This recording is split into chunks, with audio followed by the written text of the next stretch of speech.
I have this hair dryer here.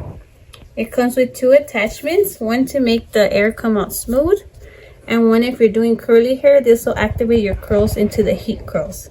It comes in two speeds, low speed and high speed, and it also has this button for you to press to activate the temperature.